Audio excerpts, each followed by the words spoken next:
নতুন নতুন কিছু আলোচনা ওয়াজ শুনাইতে চাই। আপনারা শুনতে রাজি আছেন না নাই?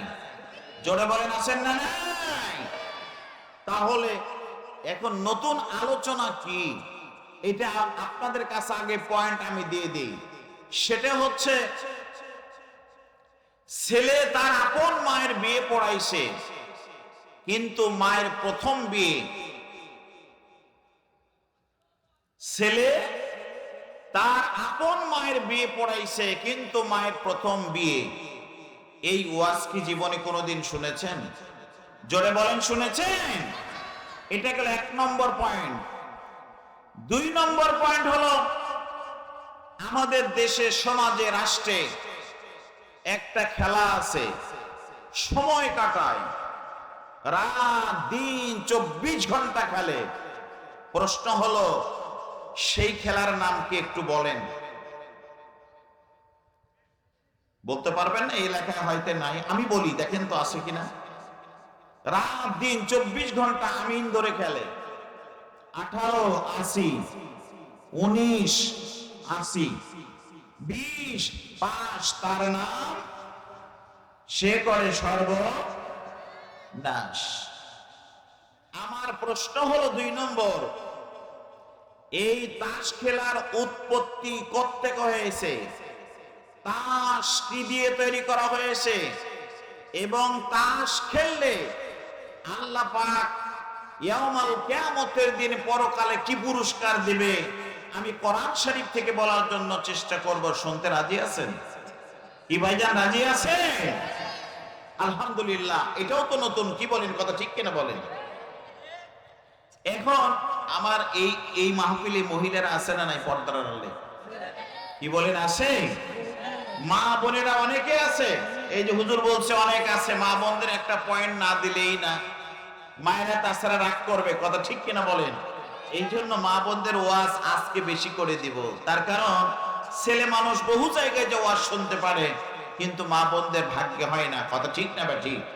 তো মা বোনদের একটি ওয়াজ, সেটা হলো এই, মা বোনেরা যখন মার্কেটে যায়, হাটে বাজারে যখন যায়, স্বামীর বাড়ি থেকে যখন বাপের বাড়ি থেকে যখন স্বামীর বাড়ি আসে, তখন দেখবেন অধিকাংশ মা, সবাই না কিন্তু, অধিকাংশ মায়েরা কপালে কি দেয়? টিপ অথবা ফোঁটা দেয় কি দেয় না? জোরে বলেন, দেয় কি দেয় না? তো আমার প্রশ্ন হলো, আমার আম্মা জানেরা যারা আছেন, এই মায়েরা যে কপালে টিপ অথবা ফোঁটা দেয়, এই ফোঁটার উৎপত্তি কোত্থেকে হয়েছে? সর্বপ্রথম কোন মহিলাদেরকে ফোঁটা দেওয়া হয়েছে, কেন দেওয়া হয়েছে? আর এই ফোঁটা যদি কেউ আমল করে, কোন মহিলা আমল করে, ইয়াউমাল কিয়ামতের দিন হাসরের ময়দানে কোন মহিলাদের সঙ্গে হাসর হবে, আমি বলার জন্য চেষ্টা করব ইনশাআল্লাহ। জোরে বলেন ইনশাআল্লাহ। পয়েন্ট কয়টা হলো ভাইজান? মনে থাকবে তো? আপনারা মনে থাকবে? আপনাদের উঠে যাবেন না তো ইনশাআল্লাহ? বিশেষ করে আসুন, আর ভূমিকা না, সরাসরি আমি আলোচনায় চলে যাই।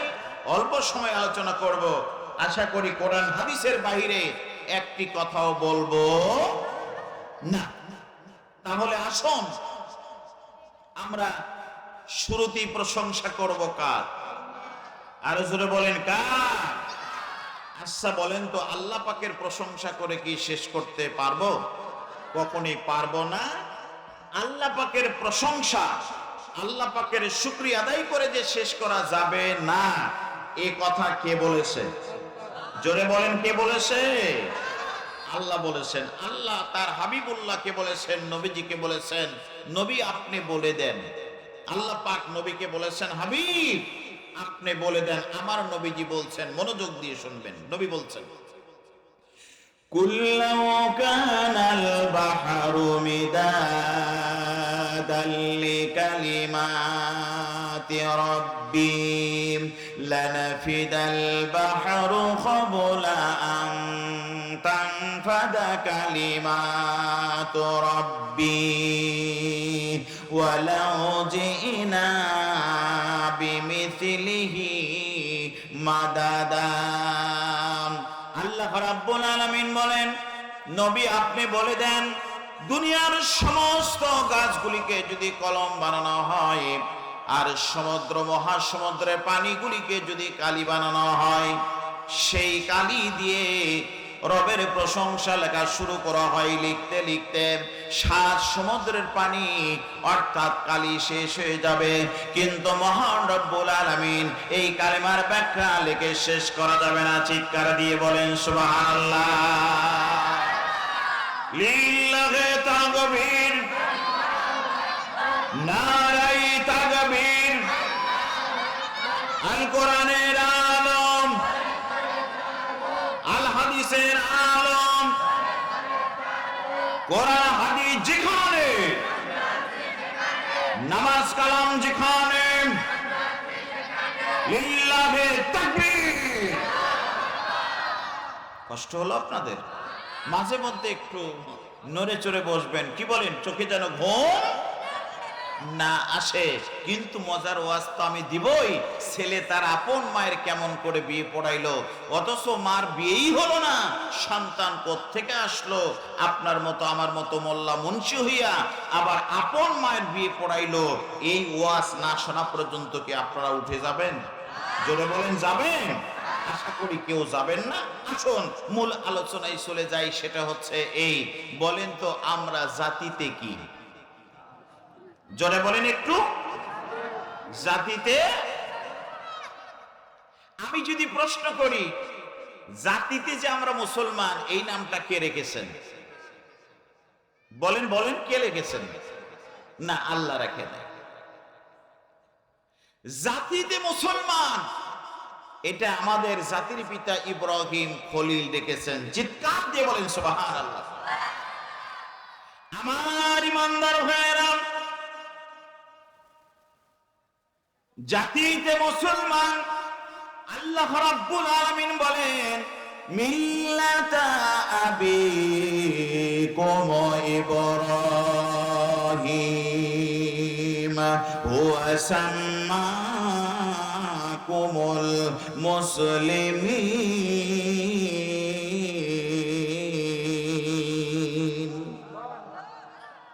আমার ইমানদার ভাইয়েরা, জাতিতে মুসলমান এই নামটা রেখেছেন মুসলমানের যিনি জাতির পিতা, তার নাম হলো হযরত ইব্রাহিম আলাইহিস সালাম। আমাদের নাম, সন্তানদের নাম রেখেছেন মুসলমান। চিৎকার দিয়ে বলেন সুবহানাল্লাহ। তিনি যে আমাদের জাতির পিতা, তিনি কি জনগণের ভোটে নির্বাচিত হয়েছে? কথা বলেন।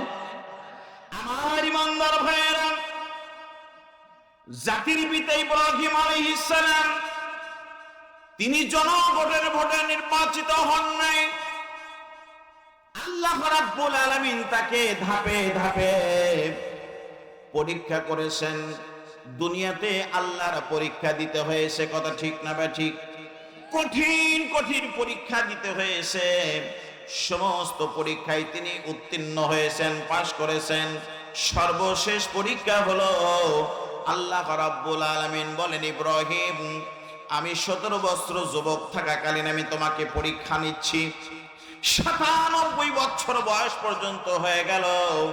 আল্লাহ রাব্বুল আলামিন বলেন, ইব্রাহিম খলিল তুমি প্রত্যেকটা পরীক্ষায় তুমি পাশ করেছো। সর্বশেষ পরীক্ষা, এই পরীক্ষায় যদি তুমি পাশ করতে পারো, আমি আল্লাহ রাব্বুল আলামিন মুসলমানের জাতির পিতা আমি আল্লাহ বানায় দেব। চিৎকার দিয়ে বলেন সুবহানাল্লাহ। বলেন তো সর্বশেষ পরীক্ষার নাম হলো কি? সন্তানকে কোরবানি। সুবহানাল্লাহ বলেন। আমার ইমানদার ভাইয়েরা, সর্বশেষ পরীক্ষা হলো তার কলিজার টুকরা শিশু বাচ্চা ইসমাইলকে কোরবানির মাধ্যম দিয়ে তিনি সেখানেও পরীক্ষা করেছেন। আল্লাহ বললেন, ইব্রাহিম রে তুমি প্রত্যেক পরীক্ষায় প্রত্যেকটা পরীক্ষায় পাশ করেছো। আমি আল্লাহ রাব্বুল আলামিন আমি খুশি হইয়া তোমাকে জাতির পিতা ইব্রাহিম খলিল আমি আল্লাহ নিজে নির্বাচিত করলাম। চিৎকার দিয়ে বলেন সুবহানাল্লাহ। তাহলে বোঝা গেল জাতিতে মুসলমান নামটা রেখেছেন কে? জোরে বলেন ইব্রাহিম। এরপরে আমি আপনাদেরকে প্রশ্ন করব ভাইজান, আমাদের ধর্মের নাম কি? জোরে বলেন। এই যে এত সুন্দর ধর্ম আমরা পেয়েছি, এই পৃথিবীতে প্রায় অসংখ্য হাজার হাজার ধর্ম আছে না নাই? জোরে বলেন আছে না নাই? আমার প্রশ্ন হলো, আমাদের ধর্মের নাম হলো ইসলাম। এই ইসলাম নামটা কার মনোনীত, কার পছন্দনীয়? আপনারা কি বলতে পারবেন? ইসলাম নামটা কে রেখেছেন? আপনারা পারবেন না। আমি কোরআনুল কারীমকে যদি প্রশ্ন করি, কোরআন এই নামটা কে রেখেছে, তুমি একটু বলে দিয়ে দাও। কোরআনুল কারীম থেকে সুন্দর ভাষায় আনসার আসবে। আমার সঙ্গে পড়েন, এই ইসলাম এই ধর্মের নামটা কে রেখেছেন? ইন্নাদ্দীনা ইনদাল্লাহিল ইসলাম।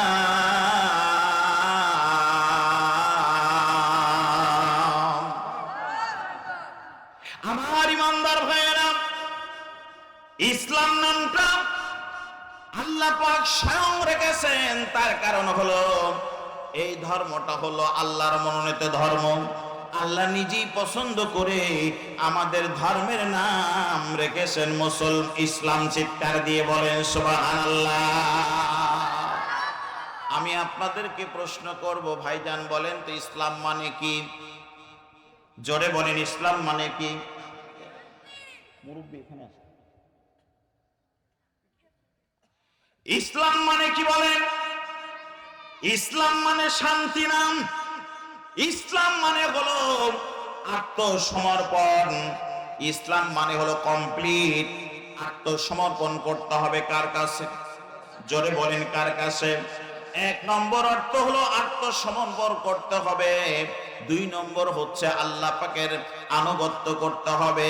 আত্মসমর্পণ করে আল্লাহ এবং রাসূলের যদি সকল ক্ষেত্রে আনুগত্য করতে পারি, তবেই হবে ইসলাম মানে শান্তি। চিৎকার দিয়ে বলেন সুবহানাল্লাহ। ইমানদার ভাইয়েরা, অনেক কথা আছে, আমি সেই দিকে যাব না।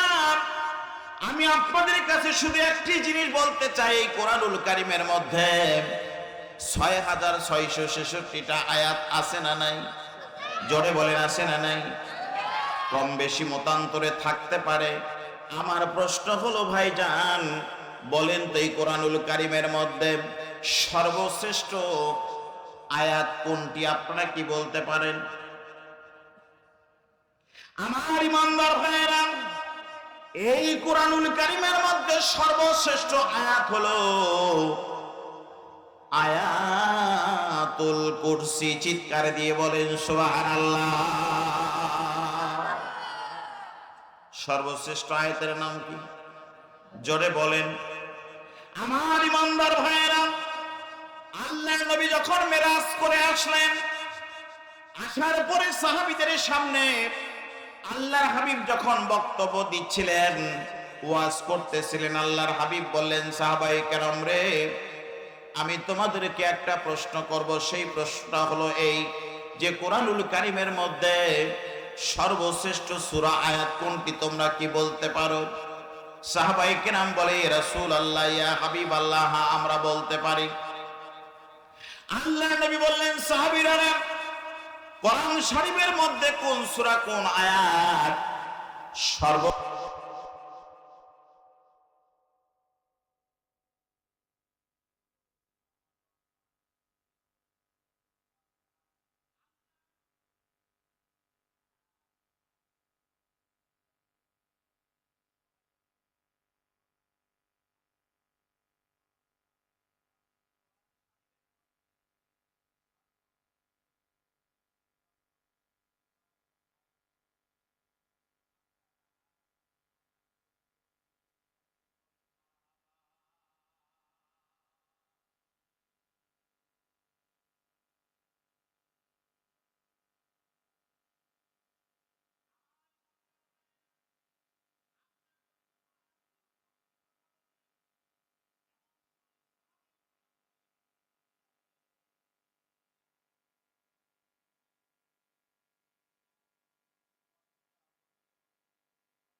কুরসির মন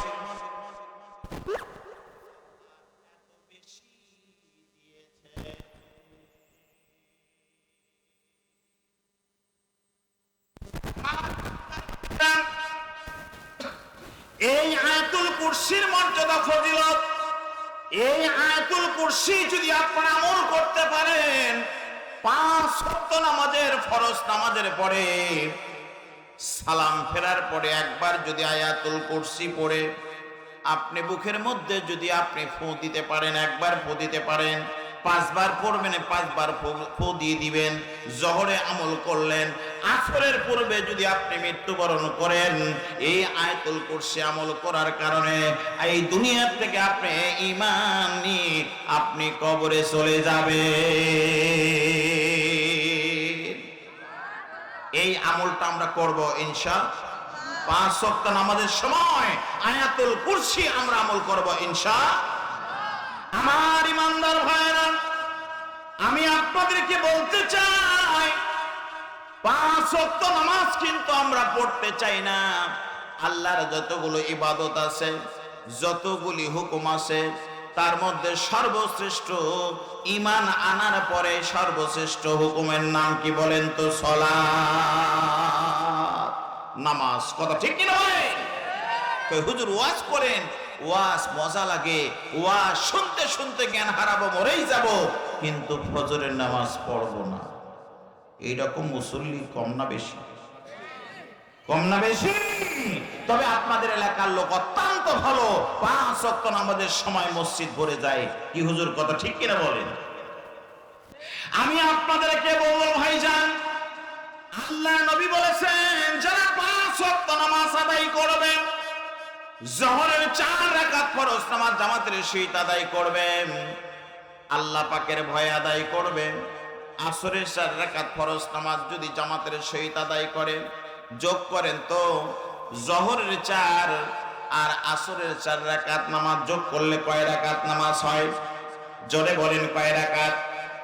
ইমানদার ভাইরা, এই 8 রাকাত নামাজ যদি কোনো ব্যক্তি জামাতের সহিত আল্লাহর ভয়ে আল্লাহর সন্তুষ্টির জন্য আদায় করে, আল্লাহ রাব্বুল আলামিন বলেন, গোলাম রে, এই 8 রাকাত নামাজ জামাতের সহিত আদায় করার কারণে ওই নামাজি ব্যক্তির জন্য আমি আল্লাহ 8টি জান্নাতের দরজা আমি আল্লাহ খুলে দিয়ে দিব। এরপরে আল্লাহ রাব্বুল আলামিন বলেন, হে আমার গোলাম, তোমরা যদি মাগরিবে 3 রাকাত ফরজ নামাজ, ইশার 4 রাকাত ফরজ নামাজ, 7 রাকাত নামাজ, কয় রাকাত বলেন? জোরে বলেন। 7 রাকাত নামাজ যদি কোনো ব্যক্তি আল্লাহর ভয়ে আল্লাহর সন্তুষ্টির জন্য যদি আমল করে, আল্লাহ পাক বলেন, গোলাম রে, আমার ভয়ে তুই আদায় করেছিস 7 রাকাত নামাজ, এই 7 রাকাত নামাজ আদায় করার কারণে ওই গোলামের জন্য আমি আল্লাহ 7টি জাহান্নামের দরজা আমি আল্লাহ চিরতরে বন্ধ করে দিয়ে দিব। নামাজের দরকার আছে না নাই? জোরে বলেন, আছে না নাই? আমার ইমানদার ভাইয়েরা, এরপরে আল্লাহ পাক বলেন, যারা ফজরের 2 রাকাত ফরজ নামাজ আদায় করবে, ফজরের নামাজ 2 রাকাত ফরজ নামাজ যে ব্যক্তি আদায় করবে, এই আমল যদি করে, আল্লাহ রাব্বুল আলামিন বলেন, গোলাম মনোযোগ দিয়ে শোনো, কাল কিয়ামতের দিন হাসরের ময়দানে যেদিন হাসর তৈরি হয়ে যাবে, ইসরাফিল আলাইহিস সালাতুস সালাম যখন সিংহায় ফুৎকার মারবে, দুনিয়ার সব কিছু তখন ধ্বংস হয়ে যাবে। এক কথায় হাসরের মাঠ যখন কায়েম হয়ে যাবে, দ্বিতীয়বার যখন ফুৎকার মারবে, সমস্ত ব্যক্তিরা, সমস্ত মাইয়াতেরা কবর থেকে হাসরের মাঠে উঠতে থাকবে। কবর থেকে হাসরের মাঠ হবে 50,000 বছর রাস্তা। চিৎকার দিয়ে বলেন সুবহানাল্লাহ। যার যার কবর থেকে হাসরের মাঠ কত হাজার বছর রাস্তা হবে? জোরে বলেন কত হাজার? আমার ইমানদার ভাইয়েরা, যার যার কবর থেকে হাসরের মাঠ হবে 50,000 বছরের রাস্তা। এরপরে হাসরের ময়দানে উঠলেন। হাসরের ময়দানে আল্লাহ পাক আপনাকে বিচার ফায়সালা করবে। এই হাসরের মাঠ থেকে আর একটা ধাপ থাকবে, সেটা হলো ফুলসিরাত। কি বলেন, কথা ঠিক না ঠিক? এই ফুলসিরাতের রাস্তা হবে 30,000 বছরের রাস্তা। চিৎকার দিয়ে বলেন মারহাবা। কত হাজার বছরের রাস্তা? 30,000 বছরের রাস্তা। ইমানদার ভাইয়েরা মনোযোগ দিয়ে শুনতে হবে। এই ফুলসিরাতের রাস্তা, আপনাদের মাথার যে চুল আছে এই চুলের চাইতে চিকন হবে, এবং অমাবস্যা যে অন্ধকার হয় এর চাইতে অন্ধকার হবে, এবং সেই রাস্তাটা হবে অত্যন্ত ধারালো। আমার ভাইরা, অত্যন্ত ধারালো হবে। বলেন তো, আল্লাহ যদি এমনি এমনি বলে যাও ফুলসিরাত পার হয়ে জান্নাতে যাও, আমরা কি যাইতে পারবো? জোরে বলেন, যাইতে পারবো? ইমানদার ভাইরা, তাহলে ফুলসিরাতের রাস্তা হবে 1 নম্বর চুলের চাইতে চিকন, 2 নম্বর হলো অন্ধকারময়, আর 3 নম্বর হলো ধারালো। আমার ভাইরা, আল্লাহ রাব্বুল আলামিন বলেন, গোলাম রে, তোমরা যদি দুনিয়াতে ফজরের 2 রাকাত ফরজ নামাজ আদায় করো, শুধুমাত্র কেবলমাত্র আমার ভয়ে যদি আদায় করো, আদায় করার কারণে হাসরের ময়দানে যখন ফুলসিরাত পার হবে, 30,000 বছর যখন পার হবে, ওই সময় 2 রাকাত নামাজ পড়ার কারণে আমি আল্লাহ 2টা নূর দান করব। হাসরের ময়দানে 2টা নূর দান করব, আলো দান করব। এই আলো যারা পাবে, এই 30,000 বছর রাস্তা চোখের পলকে পার হয়ে আমার জান্নাতের মধ্যে তারা প্রবেশ করবে। নামাজের দরকার আছে না নাই? আমার ইমানদার ভাইরা, এই জন্য আমরা নামাজ পড়বো ইনশাআল্লাহ। কয় ওয়াক্ত নামাজ? আমার ইমানদার ভাইরা, 5 ওয়াক্ত না 6 ওয়াক্ত নামাজ পড়তে হবে। কয় ওয়াক্ত? 6 ওয়াক্ত নামাজ আপনারা পড়বেন। আমার নবী 5 ওয়াক্ত পড়েছেন, আমার নবী 6 ওয়াক্ত নামাজ পড়েছেন। কথা ঠিক না ঠিক? 5 ওয়াক্ত নামাজ পড়েছেন, আমার নবীজি 6 ওয়াক্ত নামাজ পড়েছেন। এখন প্রশ্ন করবেন, হুজুর জীবনভর শুনলাম 5 ওয়াক্ত, আপনি 6 ওয়াক্ত কেন বললেন? আল্লাহ রাব্বুল আলামিন বলেন, আমার নবীকে আমি আল্লাহ স্পেশাল একটি নামাজ রাতের বেলা নামাজ দিয়েছি। সেই নামাজটা কোরআন শরীফের মধ্যে আমার আল্লাহ উল্লেখ করেছেন। সেই নামাজটা হলো নফল নামাজ। চিৎকার দিয়ে বলেন সুবহানাল্লাহ। আপনার নবীকে, আমার নবীকে আল্লাহ পাক স্পেশাল একটি নামাজ দিয়েছে। সেই নামাজের নাম কি বলেন তো? জোরে বলে। আচ্ছা বলেন তো, 5 ওয়াক্ত নামাজের পরে তাহাজ্জুদের নামাজ যদি আমি আপনি রাতের বেলা পড়তে পারি, আল্লাহর সঙ্গে সম্পর্ক খারাপ হবে না ভালো হবে? আমরা 5 ওয়াক্ত তো পড়বই, তাহাজ্জুদ পড়ার জন্য চেষ্টা করব ইনশাআল্লাহ। জোরে বলেন ইনশাআল্লাহ। আমি কিন্তু ভুলে যাইনি, ছেলে তার আপন মায়ের কেমন করে বিয়ে পড়াইলো, আলোচনা করব কি ভাইজান? আলোচনা করব। সবাই একটু কালেমা পড়েন, লা ইলাহা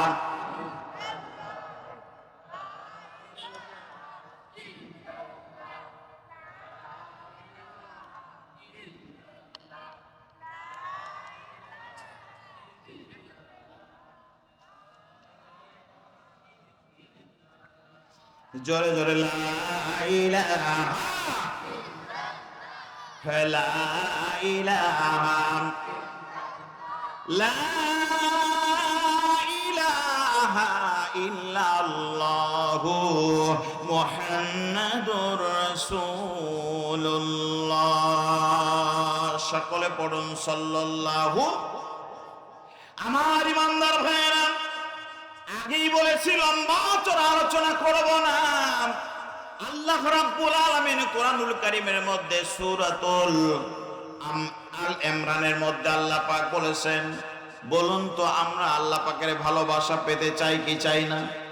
জোরে বলেন, চাই কি চাই না?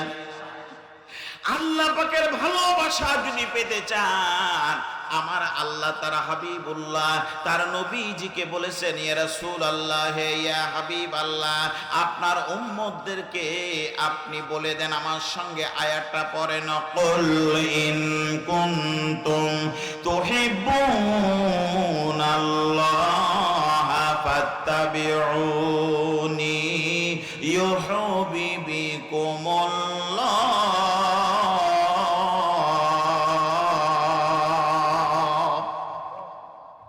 আল্লাহ রাব্বুল আলামিন বলেন, হাবিব আপনার উম্মতদেরকে বলে দেন, আমি আল্লাহ আমার যদি ভালোবাসা পেতে চাই, আমার জান্নাতের মধ্যে আসতে চাই, আমার সঙ্গে সম্পর্ক স্থাপন করতে চাই, তাহলে 1 নম্বর শর্ত হলো ফাত্তাবিউনি, তারা যেন আপনার ইত্তেবা করে, আপনার অনুসরণ অনুকরণ করে, সকল ক্ষেত্রে আপনাকে অনুসরণ অনুকরণ করে।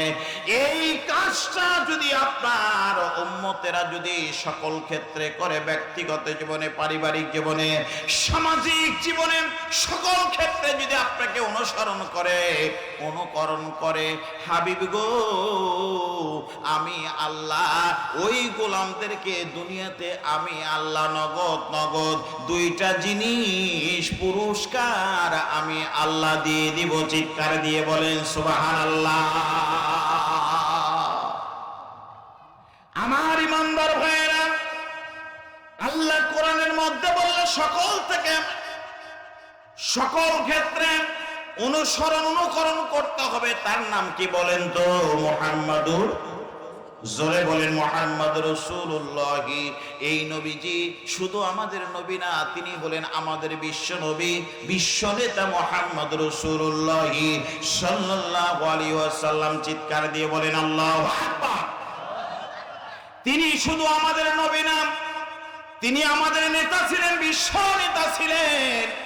সেই নেতার কেমন চরিত্র ছিল আমাদের জানা দরকার, আছে না নাই? জোরে বলেন আছে না নাই?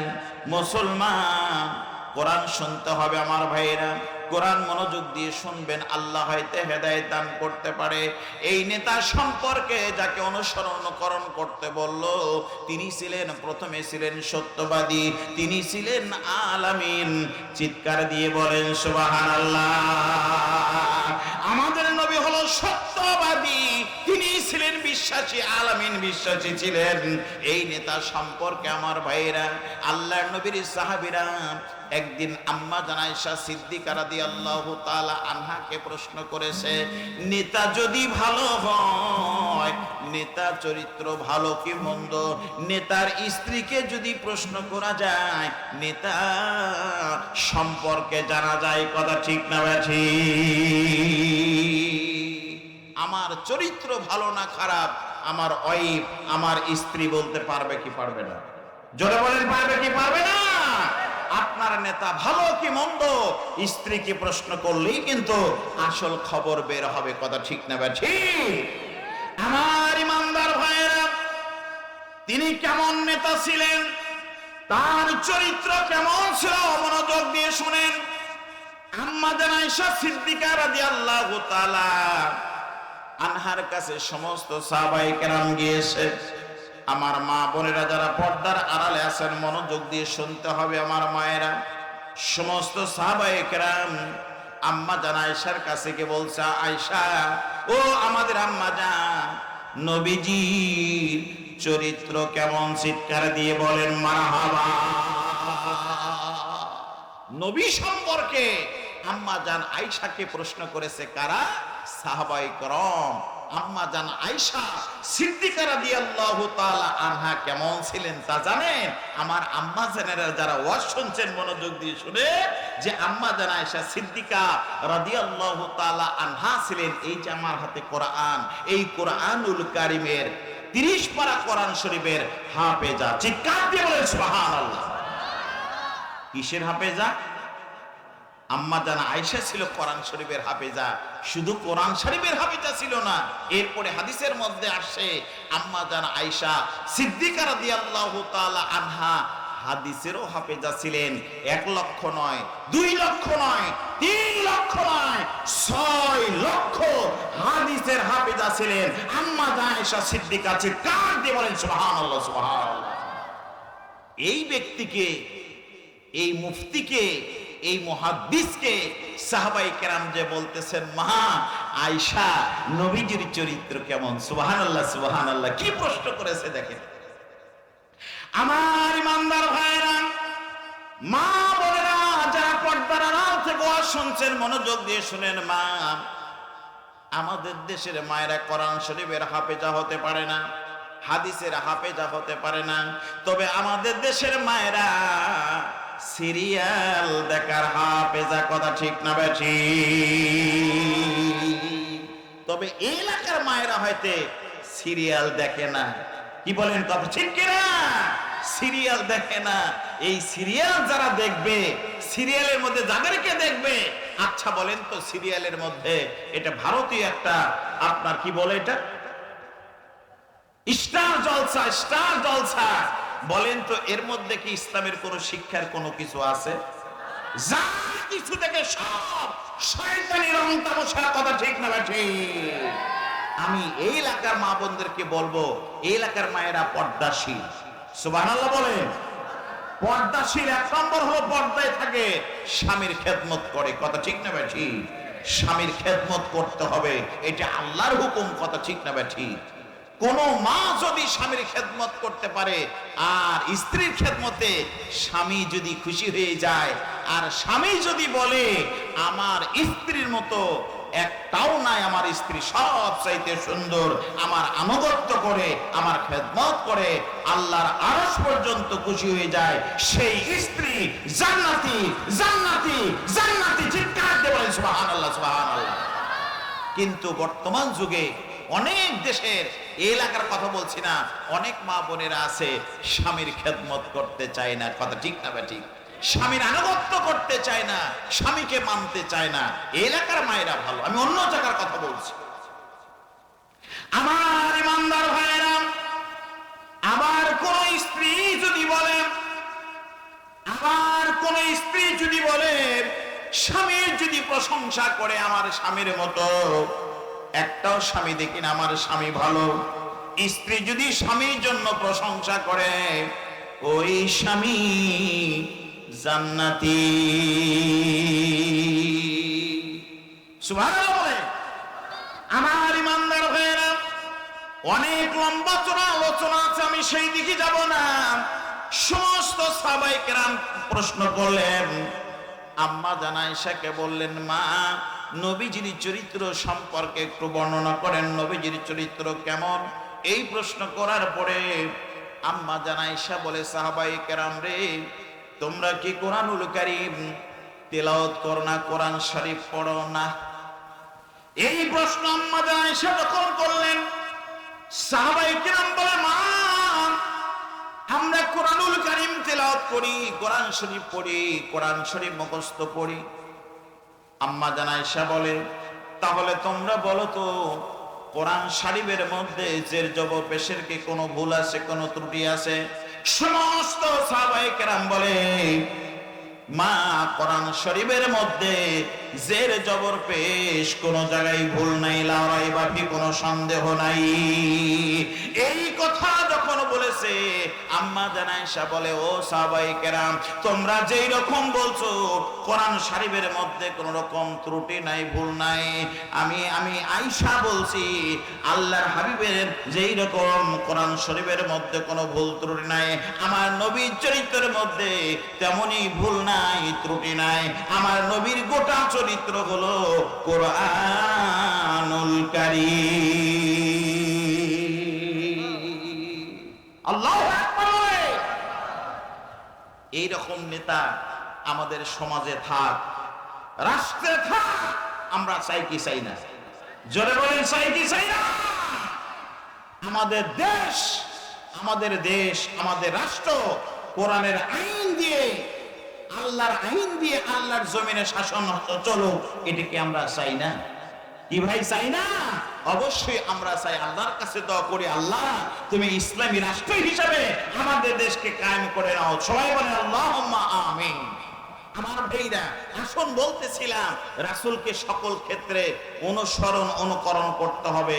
এটা কার কথা? জোরে বলেন, কার কথা?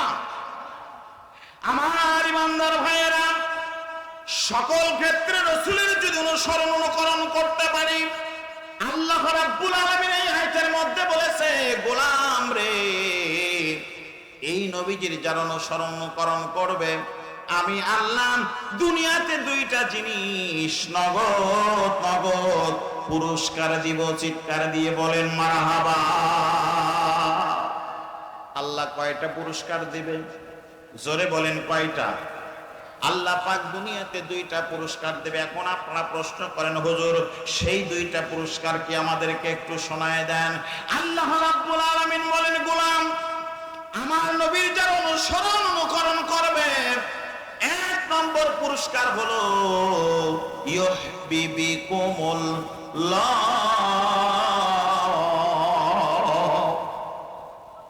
আল্লাহ রাব্বুল আলামিন বলেন, এক নম্বর পুরস্কার হলো ওই বান্দা বান্দিকে আমি আল্লাহ মহব্বত করব। আমি আল্লাহ দুনিয়াতেই তাকে ভালোবাসবো। চিৎকার দিয়ে বলেন সুবহানাল্লাহ। ভালোবাসবে কে? জোরে বলেন, ভালোবাসবে কে? আল্লাহ পাক বলেন, এক নম্বর হলো আমি তাদেরকে ভালোবাসবো। এটা হলো এক নম্বর পুরস্কার। দুই নম্বর পুরস্কার হলো এই আয়াতের মধ্যে আছে, ওয়ায়াগফির লাকুম যুনুবাকুম। ওই বান্দা বান্দি তাদের হায়াতের জিন্দেগি যখন শেষ হয়ে যাবে, হায়াত যখন শেষ হয়ে যাবে, মালাকুল মউত যখন তার জানটা কবজ করতে আসবে, ওই মৃত্যুর সময় আমি আল্লাহ রাব্বুল আলামিন ওই বান্দা বান্দির জীবনের সমস্ত গুনাহ খাতা আমি আল্লাহ মাফ করে দিয়ে দিব। এখন আপনারা বলেন তো, নবীজির যদি অনুসরণ অনুকরণ করি, এক নম্বর আল্লাহর ভালোবাসা পাওয়া যাবে। দুই নম্বর হলো মৃত্যুর সময় যদি আল্লাহ আপনার আমার জীবনের গুনাহ যদি মাফ করে দেন, আল্লাহ ওয়াদা করেছে, ওয়াদাল্লাহিল হক, আমি আল্লাহ ওয়াদা করলাম ওই বান্দা বান্দির জীবনের গুনাহ যদি আল্লাহ মাফ করে দেন, এই মাফ করে দেন, আমরা যদি ঈমান নিয়ে যদি নিষ্পাপ অবস্থায় কবরে যাইতে পারি, এক কথা ঈমান নিয়ে যদি কবরে যাইতে পারি, আমার রাসূল বলেছেন যে ব্যক্তি দুনিয়ার থেকে ঈমান নিয়ে কবরে আসলো, ঈমান নিয়ে কবরে আসার পরে ওই ব্যক্তিকে যখন কবরে দাফন করানো হবে, ঈমান নিয়ে আসার কারণে ওই ব্যক্তির জন্য কবরটা হবে জান্নাতের টুকরা। আমার ইমানদার ভাইরা, বুখারী শরীফের মধ্যে আমার রাসূল বলেছেন, মান আহাব্বা সুন্নতি ফাকাদ আহাব্বানি ওয়া মান আহাব্বানি কানা মাইয়া ফিল জান্নাহ। রাসূল তার হাদিসের মধ্যে বর্ণনা করেছেন, আমার নবী বলেছেন, যেই ব্যক্তি আমার সুন্নাহকে মহব্বত করলো, ভালোবাসলো, সে আমারই ভালোবাসলো, আর যে আমারে ভালোবাসলো, আমি আর ওই উম্মত জান্নাতের মধ্যে একই জায়গায় বসবাস করব। চিৎকার দিয়ে বলেন সুবহানাল্লাহ। আমার ইমানদার ভাইয়েরা, এই জগৎটা কিন্তু আসল জগৎ না। আমাদের কবরে যাওয়া লাগবে, ঈমান নিয়ে কবরে যাওয়া লাগবে। এই যে আমরা যে বাড়িতে আছি, এই বাড়িটা কি আসল বাড়ি? জোরে বলেন, এইটা কি আসল বাড়ি? আসল বাড়ির নাম একটু উচ্চারণ করে, তার নাম জোরে বলেন কবর। আহারে, এই কবরের চিন্তা কিন্তু আমাদের মধ্যে কে আমরা কিন্তু করি না। আমার ভাইয়েরা, আমি আপনাদের কাছে যেইগুলি পয়েন্ট দিয়েছি আলোচনা করব, আমার মা বোনদের সামনে একটি ঘটনা বলতে চাই। আমার আম্মা জানেরা, যারা যারা পর্দার আড়ালে আছেন, মনোযোগ দিয়ে শুনতে হবে। আসল বাড়ির নাম হলো কবর। যেই কবরের মধ্যে আমাদের লক্ষ লক্ষ কোটি কোটি বছর থাকা লাগবে। কি বলেন, কথা ঠিক না ভাই? ঠিক। ইমানদার ভাইরা, এই কবর সম্পর্কে আমাদের জানতে হবে। আমার ইমানদার ভাইরা, কবরে আমরা কি নিয়ে যাব? আমরা দুনিয়ার থেকে দুইটা জিনিস যদি আমরা কবরে নিয়ে যেতে পারি, কবর হবে সকলের জন্য জান্নাতের টুকরা। চিৎকার দিয়ে বলেন মারহাবা। আমার ইমানদার ভাইয়েরা, মা খাদিজাতুল কুবরা রাদিয়াল্লাহু তাআলা আনহা একদিন বর্ণনা করেন, আমার কলিজার টুকরা সন্তান মোহাম্মদ ফাতেমার বয়স যখন 3 বছর বয়স, আহারে আমার নবীজি একদিন আমার ঘরে ঘুমায় আসে। আমি ফাতেমাকে নিয়ে আমরা তিনজন একই বিছানায় ঘুমায় আসি। এমন সময় আল্লাহর হাবিব বলেন, আমি খাদিজাতুল কুবরার ঘরে বিছানায় যখন আমি ঘুমিয়ে আসি, তিনি আল্লাহর হাবিব ঘুমের ঘরে স্বপ্ন দেখে।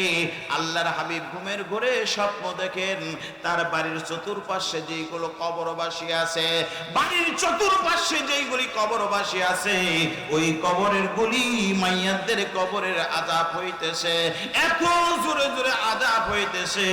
ওই মাইয়াত গুলি চিৎকার মারছে। এই চিৎকারটা পৃথিবীর কোন মানুষ যদি শুনতে না পায়, যিনি উম্মতের দরদি, উম্মতের কান্ডারি মুহাম্মদ রাসূলুল্লাহ সাল্লাল্লাহু আলাইহি ওয়াসাল্লাম, আমার নবীজির কর্ণকহর পর্যন্ত পৌঁছে গেছে। চিৎকার দিয়ে বলেন মারহাবা। আমার ইমানদার ভাইয়েরা, আল্লাহর নবী যখন স্বপ্ন দেখছেন আমার বাড়ির চতুর্পাশে সেইগুলো মাইয়াদের কবরের আযাব হচ্ছে, কবর এমন ভাবে চাপা দিবে, ডানের হাড্ডি বামে, বামের হাড্ডি ডানে আনবে, হাড্ডি চূর্ণ বিচূর্ণ হয়ে যাবে। সমস্ত কবরবাসীরা যখন কান্না করছে, এখন বলেন তো এই কান্না দেখে আপনার নবী আমার নবী কি ঘরে শুয়ে থাকতে পারে? আল্লাহর হাবিব বিছানায় কি থাকতে পারে? কখনোই না। এই স্বপ্ন দেখার পরে আমার নবীজি করলেন কি, ঘর থেকে বের হলেন। আম্মা জান খাদিজাতুল কুবরা রাদিয়াল্লাহু তাআলা আনহা মনে মনে চিন্তা করলেন, আমার নবীজি জরুর সারার জন্য, পেশাব পায়খানার জন্য হয়তো বাইর হয়ে চলে গেল। এমন সময় মা খাদিজাতুল কুবরা তিনিও শুয়েছিলেন, উঠে বসলেন। এমন সময় নবীজি ঘর থেকে বের হলেন। বের হওয়ার পরে যেইগুলো কবরবাসীদের কবরে আযাব হচ্ছে, আল্লাহর হাবিব কবরের পাশে গিয়ে উম্মতের জন্য দোয়া করছে। এমন সময় মা খাদিজাতুল কুবরা চিন্তা করছে, আহারে আমার নবী ঘর থেকে তো বের হয়ে চলে গেল, 5 মিনিট যায় আমার নবী ঘরে আসেন নাই, 10 মিনিট যায় আমার নবী ঘরে আসে না। আমার খাদিজাতুল কুবরা বলে, বিশ্ব নবী আমার ঘর থেকে বাইরে যায় জরুর সারার জন্য, পেশাব পায়খানা করার জন্য, কিন্তু এত সময় তো লাগে না, আজকে কেন আল্লাহর হাবিব আমার ঘরে আসছে না? মা খাদিজাতুল কুবরা চিন্তায় পড়ে গেল, মক্কার লোকেরা কাফের বেঈমানেরা না আমার রাসূলকে ডেকে নিয়ে হত্যা করলো। মা খাদিজাতুল কুবরা বলেন, আমি তখন ঘর থেকে বের হলাম। মা খাদিজাতুল কুবরা ঘর থেকে বের হওয়ার পর মা খাদিজাতুল কুবরা বলে, আমি বাম দিকে তাকায় দেখি আল্লাহর হাবিব আমার চোখে পড়ে না, বাম ডান দিকে তাকায় দেখি আল্লাহর নবীকে আমি দেখতে পাই না। আমি এক পা দুপা করে যখন সামনের দিকে গেলাম, আমি তা যায় দেখি আল্লাহর হাবিব কবরবাসীদের জন্য কবরের সামনে দাঁড়াইয়া কবরবাসীদের জন্য দুহাত তুলে আল্লাহর কাছে কান্না করছে, আল্লাহর কাছে বলছে, আল্লাহ আমি নবীজি, আমি উম্মতের জন্য দোয়া করছি, যেইগুলো কবরবাসীদের কবর আযাব হচ্ছে, আল্লাহ আমার খাতিরে আমার উম্মতের কবরে আযাব আল্লাহ তুমি মাফ করে দিয়ে দাও।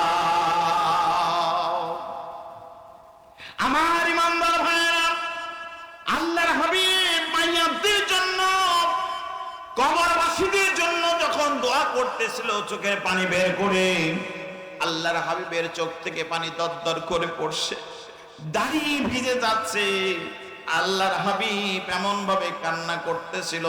এমন সময় আল্লাহ রাব্বুল আলামিন জিবরাইল আমিনকে বলল, জিবরাইল যাও, আমি হাবিবুল্লাহ আমার নবীর চোখের পানি আমি আল্লাহ সহ্য করতে পারছি না, তুমি যাও আমার হাবিবুল্লাহকে বলে আসো, আমার দোস্তকে বলে আসো, আমার নবীজি যেই গুনাহগার উম্মতের জন্য কবরবাসীদের জন্য দোয়া করছে, নবীর খাতিরে আমি আল্লাহ কিয়ামত পর্যন্ত তাদের কবরে আযাব আমি আল্লাহ মাফ করে দিয়ে দিলাম।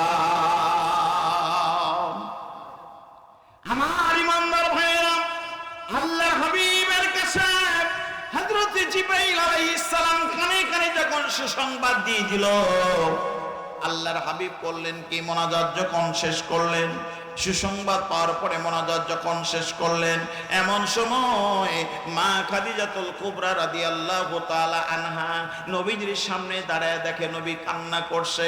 আহারে, নবী যখন কান্না বন্ধ করলেন, মোনাজাত যখন বন্ধ করলেন, মা খাদিজাতুল কুবরা কবরের পাশে গিয়ে হঠাৎ করে তার কবরের কথা মনে পড়ে গেল। মা খাদিজা মনে মনে চিন্তা করলেন, চিরকাল আমি খাদিজা তো এই ঘরে থাকবো না, আমি যখন মারা যাব, মালাকুল মউত আজরাইল যখন আমার জানটা কবজ করে নিয়ে যাবে, আমার আত্মীয় স্বজন পাড়া প্রতিবেশী আমাকে তো এই কবরের মধ্যে রাখবে, এটা তো আসল বাড়ি, আমাকে ওখানে আসতে হবে। মা খাদিজাতুল কুবরা কবরের পাশে গিয়ে অজর নয়নে কাঁদতেছে। আমার ভাইরা, আল্লাহর হাবিব প্রশ্ন করেছে, খাদিজা, আমি উম্মতের জন্য, উম্মতের দরদে, আমি উম্মতের জন্য কান্না করি, খাদিজা তোমার চোখে কেন পানি, তুমি কেন কান্না করছো, তুমি কার জন্য কান্না করছো? ও খাদিজা, তোমার চোখে কেন পানি দেখি, তুমি কার জন্য কান্না করছো? মা খাদিজাতুল কুবরা বলে, ইয়া রাসূলুল্লাহ, ইয়া হাবিবাল্লাহ, নবী গো, আমি যখন কবরের সামনে আসলাম, হঠাৎ করে আমার মৃত্যুর কথা স্মরণ হয়ে গেল। আমি খাদিজা চিরকাল তো দুনিয়াতে থাকবো না, মালাকুল মউত আমার জানটা কবজ করবে, আমাকে একদিন এই কবরে আসল বাড়িতে আসতে হবে। ইয়া রাসূলুল্লাহ, ইয়া হাবিবাল্লাহ, এইটা হলো আমার আসল বাড়ি। নবী গো, এখানে লক্ষ লক্ষ কোটি কোটি বছর থাকা লাগবে, আপনি তো বলেছেন যে ঈমান নিয়ে আসবে কবরটা হবে তার জন্য জান্নাতের টুকরা, আর যাই বেঈমানদার হইয়া বেনামাজি হয়ে মৃত্যুবরণ করবে, ওই ব্যক্তির ওই ব্যক্তির জন্য কবরটা হয়ে যাবে জাহান্নামের গর্ত। ইয়া রাসূলুল্লাহ, ইয়া হাবিবাল্লাহ, ওই আসল বাড়ির কথা স্মরণ করে আমি খাদিজাতুল কুবরা আমার চোখ দিয়ে পানি আসছে। আল্লাহর হাবিব বললেন, খাদিজা রে, তুমি কান্না করো না, তুমি কান্না করো না, তার কারণ হলো তুমি কান্না বন্ধ করে দাও, চোখের পানি মোছো, তার কারণ হলো আল্লাহ রাব্বুল আলামিন যারা তুমি ইসলাম যখন গ্রহণ করেছো, ও খাদিজা, তুমি যখন ইসলাম কবুল করেছো, ইসলাম কবুল করার পরে জাগতিক সম্পদ বলতে যা কিছু বোঝায়, খাদিজা তুমি ইসলামের জন্য তুমি দান করে দিয়েছো, এই দানটা আমার আল্লাহ কবুল করে নিয়েছে। চিৎকার দিয়ে বলেন সুবহানাল্লাহ।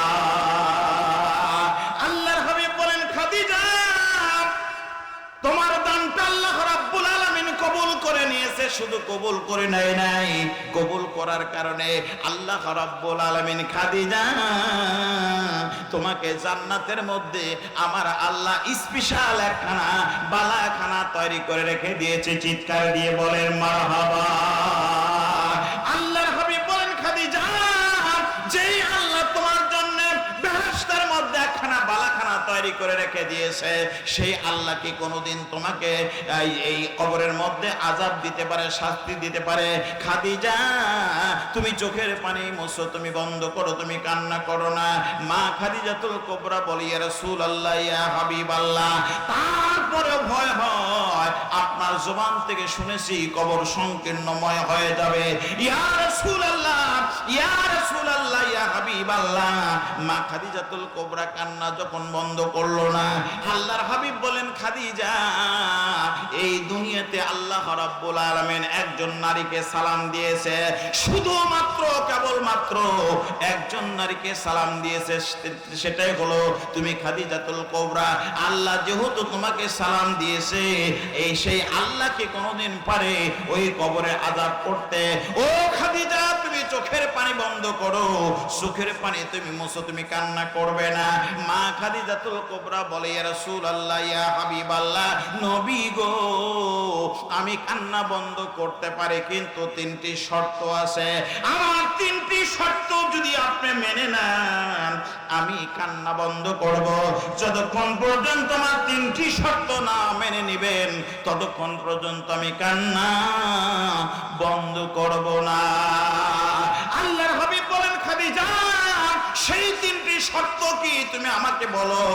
এইবার খাদিজাতুল কুবরা বলে, ইয়া রাসূলুল্লাহ, ইয়া হাবিবাল্লাহ, আমার এক নম্বর নম্বর শর্ত হলো নবী গো, আমার হায়াতের জিন্দেগি যখন শেষ হয়ে যাবে, এক নম্বর তিনটি শর্তের মধ্যে এক নম্বর শর্ত হলো আমার হায়াতের জিন্দেগি যখন শেষ হয়ে যাবে, মালাকুল মউত যখন আমার জানটা কবজ করতে আসবে, আমার জান কবজ করে নিয়ে যাবে। ইয়া রাসূলুল্লাহ, আমি যখন মারা যাব, ইয়া রাসূলুল্লাহ আপনি তো আমাকে গোসল করাইবেন, কাফনের কাফন পরাইবেন। আল্লাহর হাবিব বলেন, খাদিজা তোমার ইন্তেকালের পরে আমি রাসূল তোমাকে কাফনের ব্যবস্থা করব, আমি তোমাকে গোসলের ব্যবস্থা করব, আমি তোমাকে কাফনের ব্যবস্থা করব। খাদিজাতুল কুবরা বলে, ইয়া রাসূলুল্লাহ ইয়া হাবিবাল্লাহ, এক নম্বর শর্ত হলো আমার ইন্তেকালের পরে আপনি যখন কাফনের ব্যবস্থা করবেন, নবী গো আপনি সাদা মার্কিন কাপড় দিয়ে আমার কাফনের ব্যবস্থা করবেন না, আপনি সাদা কাপড় মার্কিন কাপড় দিয়ে আমার কাপড়ের ব্যবস্থা করবেন না। নবী গো আপনি দয়া করে মেহেরবানি করে বলেন, আমার ইন্তেকালের পরে আপনার গায়ের জুব্বা দিয়ে আমার কাফনের ব্যবস্থা করবেন কিনা জানতে চাই। চিৎকার দিয়ে বলেন মারহাবা। মা খাদিজাতুল কুবরা বলে, ইয়া রাসূলুল্লাহ এইটা হলো এক নম্বর শর্ত, আমার ইন্তেকালের পরে আপনার গায়ের জুব্বা দিয়ে আপনার কাফনের ব্যবস্থা করবেন কিনা। আল্লাহর হাবিব বলেন, খাদিজা তুমি ইসলামের জন্য এত কিছু করেছো, সামান্য আমার জুব্বা চাইতেছো, অবশ্যই তোমার ইন্তেকালের পরে আমি নবীজি সাদা মার্কিন কাপড়ে দিয়ে তোমার কাফনের ব্যবস্থা করব না, আমি নবীজি। এরপরে খাদিজাতুল কুবরা বলেন, ইয়া রাসূলুল্লাহ ইয়া হাবিবাল্লাহ, দুই নম্বর শর্ত হলো নবী গো আপনি যখন আমাকে জানাজা পড়াবেন, কাফনের ব্যবস্থা করবেন, আপনি তো আমাকে জানাজা করবেন এবং দাফন করবেন। আল্লাহর হাবিব বললেন, হ্যাঁ আমি তোমাকে জানাজা করব।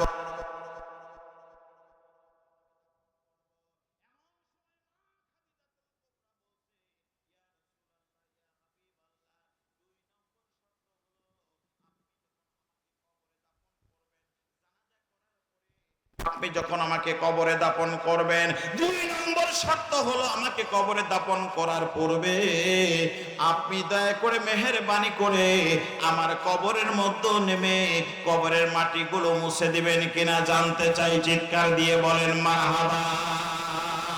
মা খাদিজাতুল কুবরা বলেন, ইয়া রাসূলুল্লাহ আমাকে দাফন করার পূর্বে আপনার শরীর দিয়ে আমার কবরটাকে একবার মুছে দিবেন কিনা। আল্লাহর হাবিব বলেন, খাদিজা আমার শরীর দিয়ে তোমার কবরটা যদি মুছে দেই তাহলে কি হবে। মা খাদিজাতুল কুবরা বলে, ইয়া রাসূলুল্লাহ ইয়া হাবিবাল্লাহ আপনার সম্পূর্ণ শরীরটা হলো জান্নাতি শরীর, আপনার সম্পূর্ণ শরীরটা হলো জান্নাতি শরীর, এই জান্নাতি শরীর দিয়ে যদি আমার কবরটা সম্পূর্ণ কবরটা যদি মুছে দেন, আমার বিশ্বাস ওই কবরের মাটি আমার সঙ্গে বেঈমানি করবে না। ইয়া রাসূলুল্লাহ ইয়া হাবিবাল্লাহ ওই কবর আমাকে চাপা দিবে না। আপনি দয়া করে মেহেরবানি করে আমাকে দাফন করার পূর্বে আপনার শরীর দিয়ে আমার কবরটা মুছে দিবেন কিনা জানতে চাই।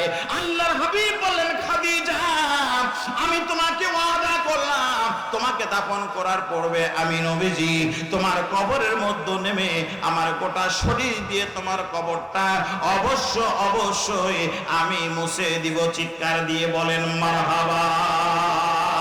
মা খাদিজাতুল কুবরা বলেন, ইয়া রাসূলুল্লাহ ইয়া হাবিবাল্লাহ সর্বশেষ তিন নম্বর শর্ত হলো, সর্বশেষ শর্ত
ইয়া রাসূলুল্লাহ, আপনি আমার কবর ছেড়ে যাইতে পারবেন না। মুনকার নকির ফেরেশতার তিনটা প্রশ্ন আমার পক্ষ থেকে আপনি যতক্ষণ পর্যন্ত না দিবেন ততক্ষণ পর্যন্ত আমার কবর ছেড়ে এক কদম সামনে যাইতে পারবেন না, ওয়াদা দিয়ে দেন। আল্লাহর হাবিব বলেন, খাদিজা আমি ওয়াদা করলাম তোমাকে দাফন করার পরে সমস্ত সাহাবায়ে কেরাম চলে যাবে।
ভালো করে শুনেন,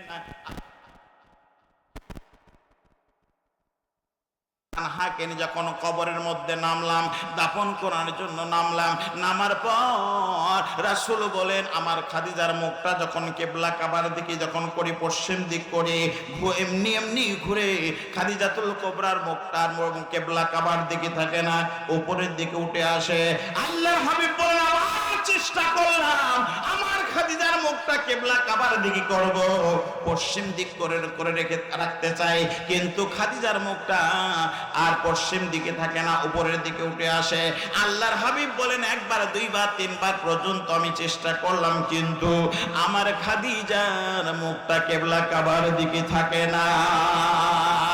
কবরের মধ্যে যখন এইরকম দৃশ্য আল্লাহর হাবিব যখন দেখছিলেন খাদিজাতুল কুবরার মুখটা কিবলা কাবার দিকে থাকে না, উপরের দিকে যখন উঠে আসে, আল্লাহর হাবিব চিন্তায় পড়ে গেলেন আহারে আমি নবীজি শত শত লাশ আমি কবরের মধ্যে দাফন করেছি, শহীদদের লাশ দাফন করেছি, সাহাবীদের লাশ আমি নবীজি নিজেই দাফন করেছি, প্রত্যেকটা শহীদদের সাহাবীদের লাশ আমি তাদের মুখটা কিবলা কাবার দিকে করেছি, কিন্তু আমার খাদিজার মুখটা কেন কিবলা কাবার দিকে থাকে না, বারবার কেন উপরের দিকে উঠে আসে?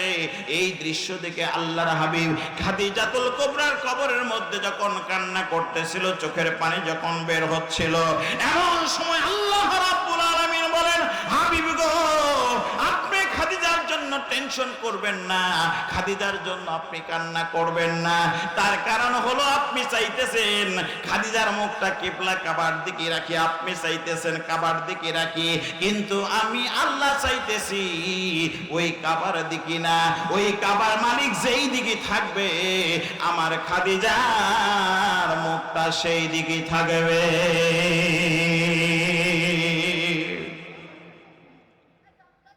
আমার ইমানদার ভাইয়েরা, আল্লাহর পক্ষ থেকে যখন সুসংবাদ আসলো, সঙ্গে সঙ্গে আল্লাহর হাবিব মা খাদিজাতুল কুবরার দাফন যখন সম্পন্ন করলেন, এই সুসংবাদ পাওয়ার পরে সম্পন্ন করলেন, করার পরে সমস্ত সাহাবায়ে কেরাম যখন চলে গেল, আর একটা শর্ত বাকি আসে, মুনকার নকির ফেরেশতা আসবে, তিনটা প্রশ্ন করবে। এমন সময় সমস্ত সাহাবায়ে কেরাম যখন চলে গেল, আল্লাহর হাবিব খাদিজার কবর ছেড়ে আর যাইতেছে না।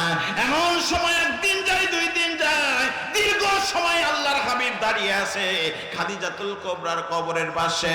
এমন সময় সাহাবায়ে কেরাম বলে ইয়া রাসূলুল্লাহ, ইয়া হাবিবাল্লাহ, আমরা সবাই খাদিজার কবর থেকে আসলাম, আপনি কেন খাদিজাতুল কুবরার কবর ছাড়ছেন না? আপনি কি খাদিজার জন্য পাগল হয়ে গেলেন? ইয়া রাসূলুল্লাহ, ইয়া হাবিবাল্লাহ, মেহেরবানি করে আপনি আমাদের মধ্যে আসেন, কবর থেকে আমাদের পাশে একটু আসেন, আমাদের কাছে আসেন। আপনি কেন মা খাদিজার কবর ছাড়ছেন না? কারণ কারণটা কি আমরা জানতে চাই। আল্লাহর হাবিব বললেন, সাহাবায়ে কেরাম রে, আমি খাদিজার সঙ্গে ওয়াদা আছে, মুনকার নকির ফেরেশতা তাকে 3টা প্রশ্ন করবে। এই 3টা প্রশ্নের উত্তর সাহাবায়ে কেরাম খাদিজাতুল কুবরা তোমাদের মা দিবে না, আমি যতক্ষণ পর্যন্ত তার পক্ষ থেকে না দিব ততক্ষণ পর্যন্ত আমি নবীজি খাদিজার কবর ছাড়ব না। ও আমার সাহাবায়ে কেরাম, দাঁড়িয়ে আছি, এই খাদিজাতুল কুবরার কবরে মুনকার নকির ফেরেশতা আসছে না, আমিও যাইতে পারছি না। যতক্ষণ পর্যন্ত না আসবে 3টা প্রশ্নের ফয়সালা না হবে ততক্ষণ পর্যন্ত আমি নবীজি খাদিজার কবর ছেড়ে যাইতে পারবো না। এই কথা বলার সঙ্গে সঙ্গে আল্লাহ রাব্বুল আলামিন বলেন, ইয়া রাসূলুল্লাহ, ইয়া হাবিবাল্লাহ, আপনি যার জন্য অপেক্ষা করছেন মুনকার নকির ফেরেশতার জন্য, নবী গো, আরে ওই খাদিজাতুল কুবরার কবরে মুনকার নকির ফেরেশতা কোনোদিন যাবে না। আর ভুল করেও যদি যায় কোন রকম ভাবে যায়, ইয়া রাসূলুল্লাহ, ইয়া হাবিবাল্লাহ, আপনাকে অ্যানসার দিতে হবে না, আমি আল্লাহ নিজেই অ্যানসার দিয়ে দিব। আল্লাহু আকবার। আমার ইমানদার ভাইরা, সেই কবরের কথা চিন্তা করে দিলটা নরম করেন, মনটা নরম করেন, ওই আসল বাড়ির কথা একটু স্মরণ করেন। সেই বাড়ির নাম হলো কবর। আমাদের যাওয়া লাগতে পারে, কথা ঠিক না বেঠিক? অনেকের বাবা নাই, অনেকের মা নাই, কবরে চলে গেছে, অনেকে স্বামী চলে গেছে, অনেকের স্ত্রী চলে গেছে। আহারে, সেই পিতা মাতার জন্য এই তাহাজ্জুদের সময় আমাদের দোয়া করা দরকার, আছে না নাই? জোরে বলেন, আসে না নাই? বন্ধু রে, বাপ মায়ের জন্য চোখের পানি বের করতে হবে। নিজে পাপ করেছেন, গুনাহ করেছেন, গুনার জন্য কান্না করতে হবে। এই তাহাজ্জুদের সময় যদি আল্লাহর কাছে আমরা কান্না করি, আল্লাহ রাব্বুল আলামিন অবশ্যই আমাদের জীবনের সমস্ত গুনাহ খাতা আমার আল্লাহ মাফ করে দেবেন। চিৎকার দিয়ে বলেন মারহাবা। আমার ইমানদার ভাইয়েরা, আমি আপনাদেরকে সামান্য সময় কষ্ট দিতে চাই, অল্প সময়ের মধ্যে মোনাজাত করে দিয়ে দেব। আমি বলতে চাই, বলেন তো, পিতামাতার ঋণকে আমরা কোনোদিন শোধ করতে পারবো? জোরে বলেন, পারবো? যার আব্বা মারা গেছে, আল্লাহ রাব্বুল আলামিন বলেছেন, আমার গোলামেরা, ও নেককার সন্তানেরা, সুসন্তানেরা, তোমরা পিতামাতার জন্য দোয়া করো।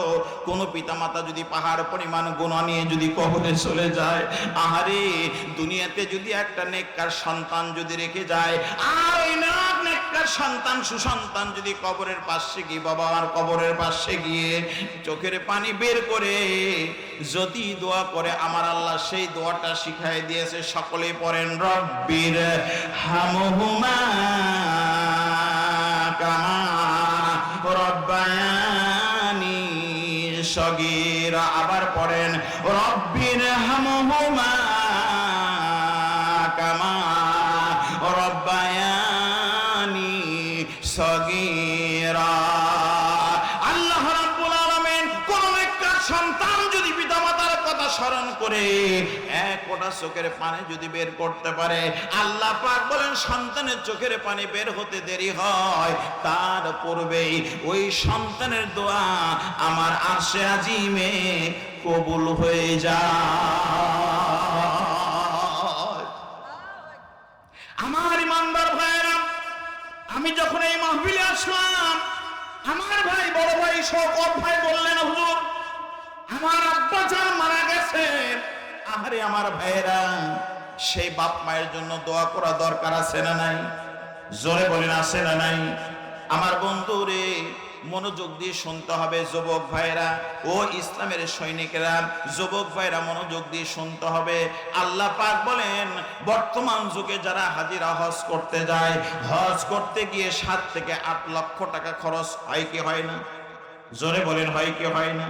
আচ্ছা বলেন তো যুবক ভাইরা, মনোযোগ দিয়ে শুনতে হবে, কথাগুলি ইম্পর্টেন্ট কথা আমি বলছি ভাইজান। বলেন তো, 6 লক্ষ 7 লক্ষ টাকা খরচ করে হজ করে আসলো, হজ মুজদালিফা আরাফা মিনা করে আসলো। আসার পরে ওই হাজী সাহেবকে যদি বলেন, হাজী সাহেব, আপনার হজ কি কবুল হয়েছে? এই প্রশ্ন যদি করেন, বলেন তো হাজী সাহেব কি বলতে পারবে, গ্যারান্টি দিতে পারবে যে আমার হজ কবুল হয়েছে? কি বলেন, পারবে? আমার ইমানদার ভাইরা,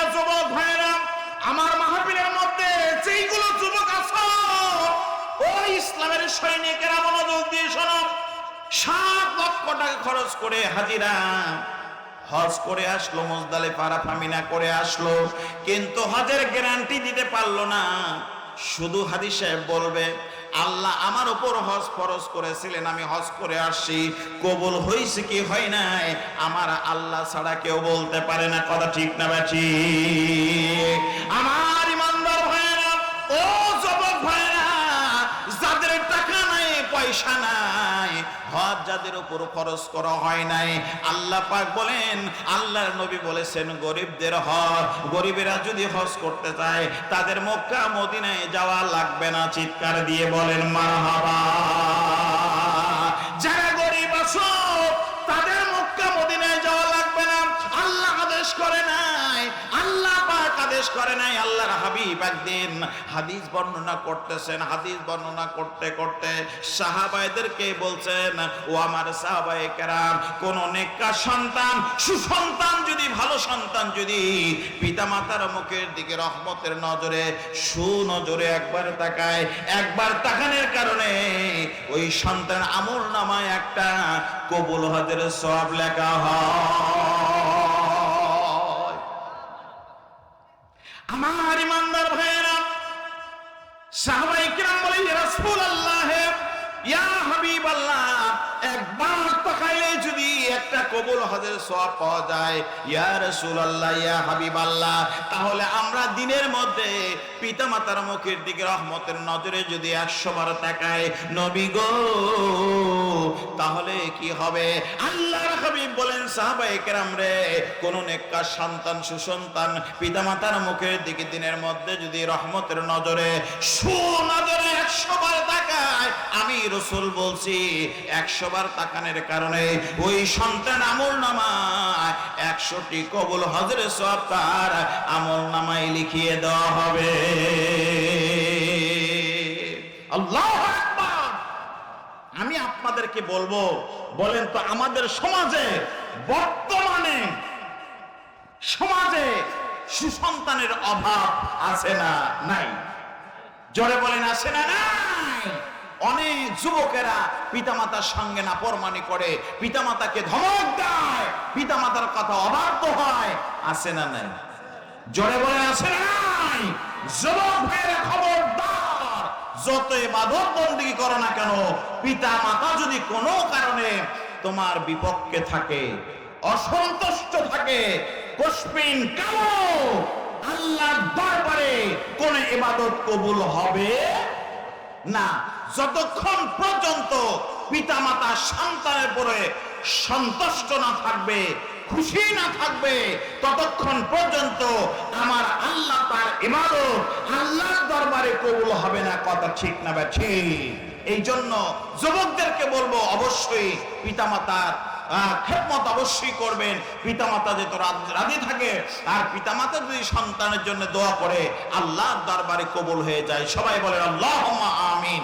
আমার ভাইরা, যেহেতু সন্ধ্যার পর থেকে এ পর্যন্ত আপনারা আলোচনা শুনলেন, এখন আমি আপনাদের কাছে যে পয়েন্টগুলি রেখে দিয়েছি, আমি বলেই ইনশাআল্লাহ 11:30টার মধ্যেই এখান থেকে আমরা বিদায় হয়ে চলে যাব। আলোচনা শুনবো কম, আমল করব। জোরে বলেন।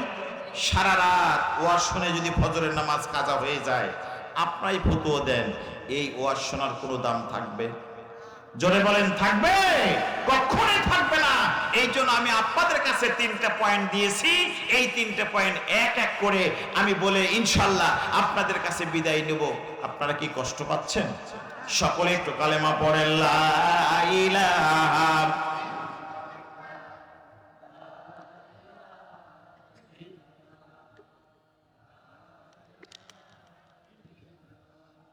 জোরে জোরে, লা ইলাহা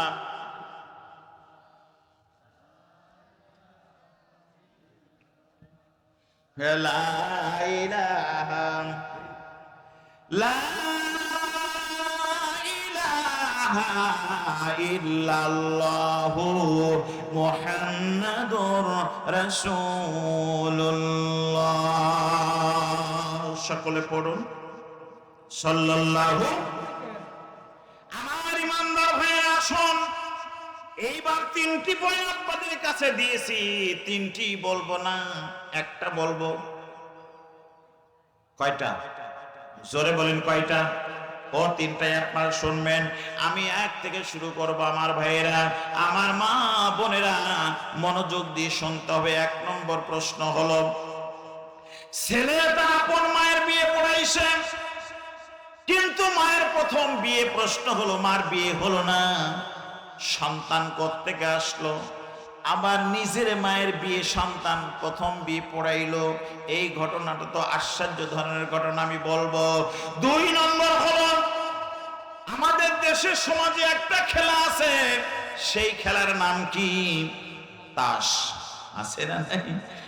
আপনাদের এলাকায় হয়তো তাস খেলে না, খুব ভদ্র মানুষ যারা তারাই খেলে, কথা ঠিক কিনা বলেন? কুশিক্ষিত মানুষ যারা, কুশিক্ষিত মানুষ যারা তারাই খেলে, কথা ঠিক না বা ঠিক? আমার ইমানদার ভাইয়েরা, এই তাস খেলার উৎপত্তি করতে হয়েছে, মনোযোগ দিয়ে শোনেন। এই তাস খেললে কি পুরস্কার আল্লাহ রাব্বুল আলামিন দিবেন? আমি আপনাদের কাছে বলছি, মনোযোগ দিয়ে শোনেন।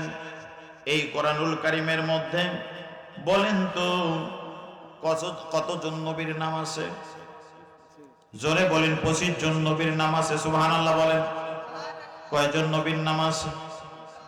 আমি আপনাদেরকে প্রশ্ন করব ভাইজান, এই কোরআনুল কারীমের মধ্যে কয়জন সাহাবীর নাম আছে? আপনারা কি বলতে পারবেন? কয়জন সাহাবীর নাম আছে? নবীর নাম বলতে পারলেন, সাহাবীদের নাম বলতে পারলেন না। এই কোরআনুল কারীমের মধ্যে শুধুমাত্র কেবলমাত্র একজন সাহাবীর নাম আমার আল্লাহ উল্লেখ করেছেন। চিৎকার দিয়ে বলেন মারহাবা।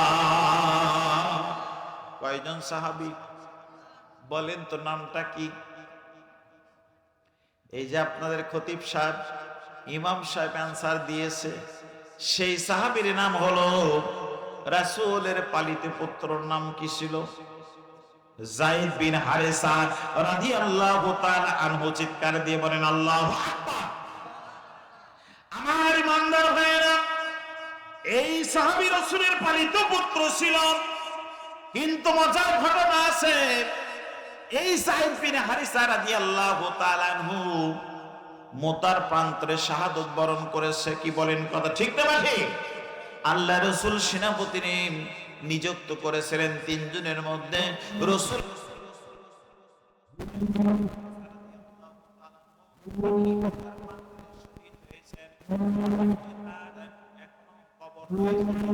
বলেন মারহাবা।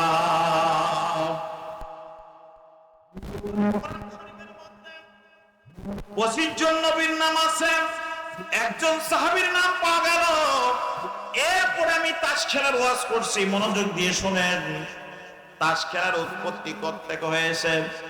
এই 25 জন নবীর নামের মধ্যে বলেন তো, হযরতে জাকারিয়া আলাইহিস সালামের নাম কোরআন শরীফের মধ্যে আছে না নাই?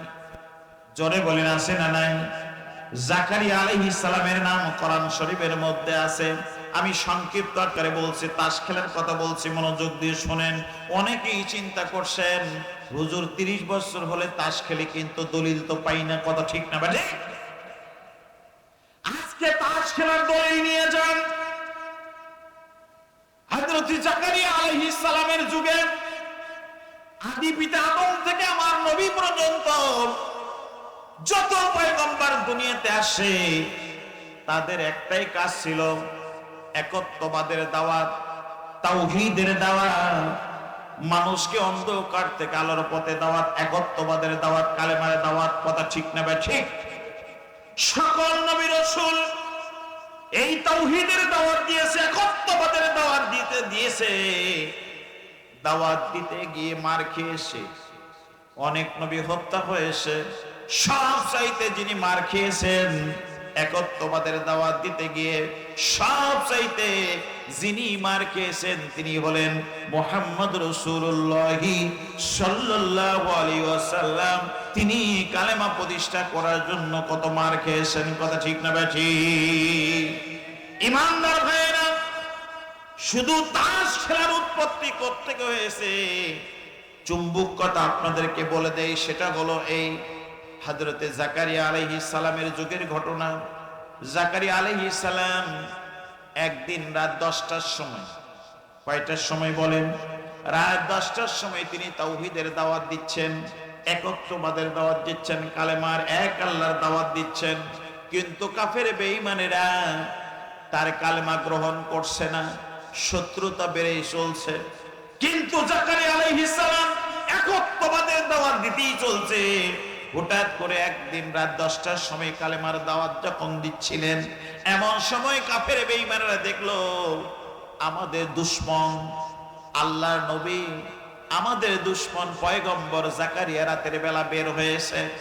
রাত 10টার সময় আজকে জাকারিয়া আলাইহিস সালামকে আমরা দুনিয়া থেকে চিরবিদায় করে দিয়ে দিব। ও আমার তাজ খেলোয়াড় ভাইয়েরা, মনোযোগ দিয়ে শোনেন। কাফের বেঈমানরা সিদ্ধান্ত নিল আজকে আমাদের দুশমন আল্লাহর পয়গম্বর জাকারিয়া আলাইহিস সালামকে দুনিয়া থেকে আমরা খতম করে দিব। সিদ্ধান্ত নিল। সমস্ত কাফের বেঈমানেরা করলো কি? রাত 10টার সময় আল্লাহর পয়গম্বর জাকারিয়া আলাইহিস সালামকে যখন ধাওয়া করলো মারার জন্য, জাকারিয়া আলাইহিস সালাম দেখলো সর্বনাশ, ওদের সংখ্যা অনেক বেশি, আমি একা ওদের সঙ্গে লড়াই করে যুদ্ধ করে পারবো না। আল্লাহর পয়গম্বর হযরত জাকারিয়া আলাইহিস সালাম তার জানের ভয়ে করলেন কি, যখন সামনের দিকে যখন দৌড়াইতেছিলেন, দৌড়াইতে দৌড়াইতে বিশাল একটা বটগাছ যখন পাইলেন। কি গাছ পাইলেন? জোরে বলেন। বটগাছ যখন পাইলেন, আল্লাহর পয়গম্বর গাছকে বললেন, গাছে আমারে তুমি সাহায্য করো, আমারে তুমি সাহায্য করো। যখন গাছের কাছ থেকে সাহায্য চাইলেন আল্লাহর কুদরতে, আল্লাহ পাকের কুদরতে গাছটা যখন ফেটে গেল, দুভাগ হয়ে গেল, এমন সময় হযরত জাকারিয়া আলাইহিস সালাম ওই গাছের মধ্যে, বট গাছের মধ্যে প্রবেশ করলো। চিৎকার দিয়ে বলেন মারহাবা। যেই গাছের মধ্যে ঢুকলেন সেই গাছটা কিসের? বটগাছ। আমার ইমানদার ভাইয়েরা, সমস্ত কাফের বেঈমানেরা দৌড়ে গেছে। আর দেখতে পাইল আমাদের দুশমন আল্লাহর পয়গম্বর জাকারিয়া আলাইহিস সালাম বটগাছের মধ্যে প্রবেশ করেছে। আমাদের আর দৌড়াইতে হবে না, আমাদের আর কষ্ট করতে হবে না। সমস্ত কাফের বেঈমানরা করলো কি? ওই গাছটাকে ঘেরাও করলো, বট গাছটাকে ঘেরাও করলো। রাত 10টার সময় ঘেরাও করার পরে অনেকে বলতেছে করাত নিয়ে আসো, করাত নিয়ে এসে আমরা গাছটাকে দ্বিখণ্ডিত করে দেই, জাকারিয়াকে আমরা খতম করে দেই, আমাদের দুশমন আল্লাহর পয়গম্বরকে আমরা দুনিয়া থেকে চিরবিদায় করে দিয়ে দেই। ওদের ভিতর থেকে একজন বলল, না না, রাতের বেলা মানুষ মারা এটা কাপুরুষের কাজ, আমরা রাতের বেলা আমাদের দুশমন আল্লাহর পয়গম্বর জাকারিয়াকে আমরা মারবো না। আগামীকাল সকাল বেলা, দিনের বেলা আল্লাহর পয়গম্বর আমাদের দুশমনকে আমরা খতম করে দিব। পৃথিবীর সমস্ত মানুষ জানবে জাকারিয়া আলাইহিস সালামকে আমরা খতম করেছি। ওদের ভিতর থেকে বলল, তাহলে ঠিক আছে আগামীকাল মারাই হবে। ওদের ভিতর থেকে বলল, তাহলে এখন তো রাত 10টা বাজে, সারা রাত এই সময়টা আমরা কেমন করে কাটাবো, কি করে কাটাবো? ওই কাফের বেঈমানের মধ্যে যিনি বিগ বস ছিলেন, বড় বস ছিলেন, উনি বললেন একটা কাজ করা যায়। বলে কি? যে বটগাছের পাতা পাড়ো। বিগ বস বলল বটগাছের পাতা পাড়ো। বড় কাফের বেঈমান বলল এই বটগাছের পাতা পাড়ো। সঙ্গে সঙ্গে বটগাছের পাতা পাড়া হলো। পাতা পেড়ে এবার করলেন কি কাফের বেঈমানেরা? তাস তৈরি করলেন। তাস তৈরি করলো। তাস তৈরি করে কাফের বেঈমানেরা, সমস্ত কাফের বেঈমানেরা বটগাছ তলায় বসে আহারে রাত 10টা থেকে পরের দিন ফজর ভোর পর্যন্ত তারা তাস খেলাইলো। আমার প্রশ্ন হলো, যারা তাস তৈরি করলো, তার যারা খেললো, সময় কাটাইলো, এরা নবীজির বন্ধু না নবীজির শত্রু? জোরে বলেন, বন্ধু না শত্রু? ও আমার তাস খেলোয়াড় ভাইরা, আপনারা যদি সেই কাফের বেঈমানদের অনুসরণ করেন, অনুকরণ করেন, সময় যদি কাটান, আল্লাহ নবী তার পাক জাবানে বলেছেন মান তাশাব্বাহা বিকওমিন ফাহুয়া মিনহুম। নবীজি বলেছেন যে দুনিয়াতে যে যাকে অনুকরণ করবে ইয়াউমাল কিয়ামতের দিন তার সঙ্গে তার হাসর হবে। আজকে যারা তাস খেলাইবেন, সময় কাটাইবেন, আল্লাহ নবীর হাদিস কোনোদিন মিথ্যা হতে পারে না। বুখারী শরীফের মধ্যে আসে আজকে মুসলমানের বাচ্চারা যারা তাস খেলবে, সময় কাটাইবে, এই আমল করার কারণে, এই কর্ম করার কারণে, কাজ করার কারণে কিয়ামতের দিন জাকারিয়া আলাইহিস সালামের শত্রু ওই কাফের বেঈমানদের সঙ্গে তার হাসর হবে। বলুন নাউজুবিল্লাহ।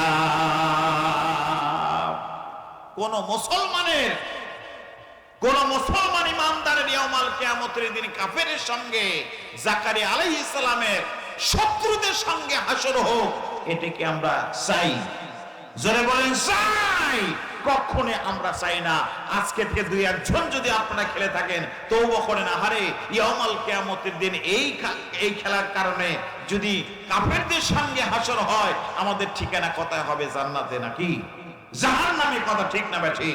এই জন্য আমার ভাইরা, আমি আপনাদেরকে বলবো, খবরদার। শেষ করব? আচ্ছা, আলহামদুলিল্লাহ ভাই, স্লিপ আসছে, এখন দোয়া করিয়া, দোয়া করে দেয়া। অনেক রাত হয়ে গেছে। আল্লাহ যদি কোনোদিন সুযোগ করে, হাদিসের বাইরে একটি কথাও বলি নাই। আপনারা কি মন খারাপ করছেন? জোরে বলেন, মন খারাপ করছেন? আমি কি আজে বাজে কোন রাজনীতি বলছি? জোরে বলেন, বলছি? যা কিছু বলছে কোরআন হাদিস থেকে বলেছি। আমরা যা শুনলাম বাস্তব জীবনে আমল করে ঈমান নিয়ে যেন কবরে যাইতে পারি। আমি আর দুইটি পয়েন্ট বলতে পারলাম না। ছেলে তার আপন মায়ের কেমন করে বিয়ে পড়াইলো, এরপরে মা বোন কপালে টিপ ফোঁটা দেয়। আল্লাহ যদি কোনোদিন সুযোগ করে দেয়, আমি সেই দিন এসে বলার জন্য চেষ্টা করবো ইনশাআল্লাহ। সবার কাছে দোয়া আছে, আপনারা আমার জন্য দোয়া করবেন। এই বছরে যতগুলি সবার ডায়েরি করেছি, প্রত্যেকটা মাহফিলে যেন সুস্থ সুরে যাইতে পারি, কোরআন হাদিসের কথা যেন বলতে পারি। যেইগুলি কথা আমি মাওলানা নোমানী বলবো, সর্বপ্রথম যেন আমল করে ঈমান নিয়ে যেন কবরে যাইতে পারি। সবার কাছে দোয়া আছে। আমার আলোচনাকে এখানেই শেষ করছি। ওয়া আখিরি দাওয়ানা আনিল হামদুলিল্লাহি রাব্বিল আলামিন। আসসালামু আলাইকুম ওয়া রাহমাতুল্লাহি ওয়া বারাকাতুহু।